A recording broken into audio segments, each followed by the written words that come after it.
melody with your words? Siguro sa mga big sis natin dyan, hindi namin first time pag-work with Cursebox. Sa 2020 album namin, marami mga songs din na co-produce din si Cursebox sa mga songs dun sa album. And initially nung sinulat ko talaga yung Shed Sobrang Init, si Cursebox talaga yung unang pumasok sa isip ko na yung tamang tao na mga kapag-produce ng beats, kung ano yung gusto nating vibe dun sa song. So, ayun.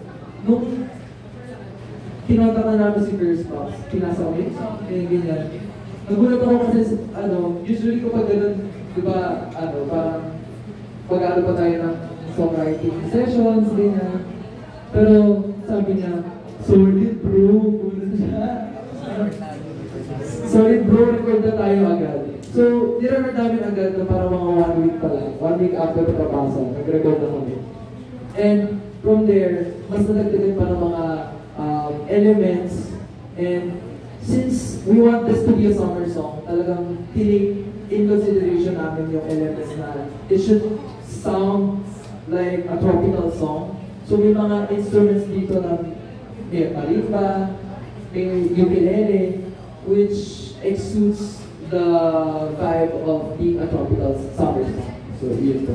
And hindi lang ito yung song na pinoproduce si Cursebox sa darating naming EP. Marami pa. So excited din ako kasi ibang mga vibe naman yung iba pang mga songs na pinoproduce ni Kuya Cursebox. So shoutout ni Kuya Cursebox, thank you po for co-producing our songs. Yeah! Okay, so alam niyo ba na alas 5 na kayo? Alas 5 na ngayon, so